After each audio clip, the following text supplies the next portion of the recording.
Welcome. Today on the show we have a very special guest with us. He's been on a remarkable journey throughout his life, and today he's here to share it with us. Please welcome with me, Jonas. Hello, Jonas. Thank you for coming to be with us today. We are very honored to have you with us. It's my pleasure. Thank you for having me. To get things started, I would like you to briefly tell us what your childhood was like. Well, Sandra, at the time I would have answered that I had a very normal childhood, but now I'm not exactly sure what's normal anymore. Could you explain what you mean by that? Sure, I'd love to. Growing up, I had a very structured life. The daily routine was that everyone in the community would wake up and eat breakfast as a family unit. During breakfast was a sharing of dreams, and then after breakfast, everyone would go to his or her respective locations, whether work or school.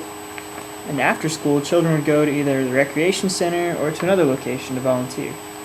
Then the family would eat dinner together and share our feelings from the day. I understand that there was also a set of rules in the community. Yes, there were many rules that the citizens of the community had to follow. Would you please describe for me the day that you broke the rule and took the apple from the recreation center? Yes, that was a very intriguing day for me. I guess a bit of important background information to let the audience know is that I'm colorblind. Everyone in the community is colorblind. The world is only seen in the community in black and white. And no one questioned anything. It was just a part of normal life. And then one day, something happened to an apple. I wouldn't have been able to describe it to anyone. There were no words to describe it. All I could say at the time was that the apple had changed. So that day I took the apple home and studied it, and I wasn't allowed to. I now know that the apple had changed color. This was the first time in my life I'd experienced the color red. And this event led to a journey of a lifetime. Is that correct? Yes, Sandra, very correct. I was approaching the ceremony of 12.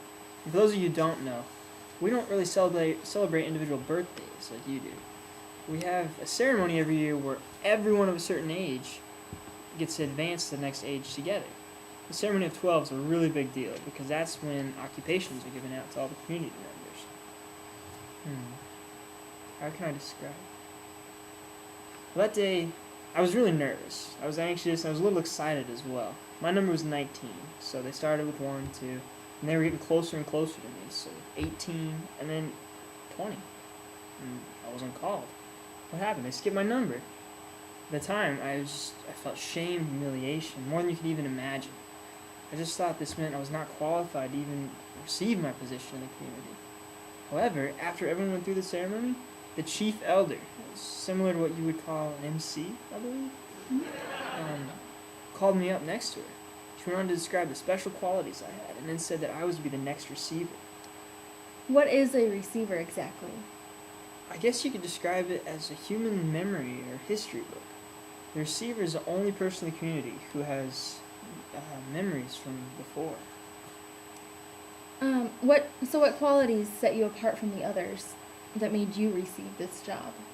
I guess the best way I can answer that, Sandra, is to tell you what they told me. The chief elder told me that I had been observed for many years. They told me I exhibited intelligence, integrity, courage, wisdom, and a capacity to see beyond. For me, this capacity was seen in the fact that I experienced color on my own. So, you receive memories from this man. You call him the giver? Yes, he was the old receiver, but he was giving me his memories. So every day you would go to the giver's residence and receive memories. Describe for me how you felt during these sessions. Did you realize that you were receiving memories, or did it feel like real life? I was definitely aware of the fact that it wasn't my own reality. At the same time, it was still very real to me. I could see the settings, I could hear the sounds, the emotions even, what was happening in the memory. So, what would you say the hardest part about being the receiver is? Well, probably just the fact that I no longer felt emotions in the same way. Before I started receiving the memories, I thought I understood what I was feeling throughout my life. I really didn't know what any of those emotions were before I started getting the memories. I simply knew the definitions of what words meant, and I didn't really have a grasp of what the concepts were. Wow. So after I received the memories and had more knowledge of what was happening around me, I felt like everyone else in the community was just so ignorant. I was almost mad that they couldn't feel what I was feeling. I guess that's why the giver and I came up with a plan to give the memories back to the community. The only way that you could give the memories back to the community was by leaving. Tell me, what was leaving like? Was it hard? Yeah. Would you go back? It was hard in a way. I was leaving everyone I ever knew, and I'd never see those people. But I knew it had to be done. It was the only chance I had to save Gate, and to give the community the memories back. I felt they really needed to be able to feel the extreme of emotion that I had felt. I knew that the giver was there to help them, and he'd pull them through it. In a way, sometimes I wish I could go back and see how everyone's doing. At the same time, I know I can't, and I knew I couldn't the day I left. I was no longer like the people in the rest of the community. I guess I still have mixed emotions about that, but the fact remains, I can't return. Thank you, Jonas.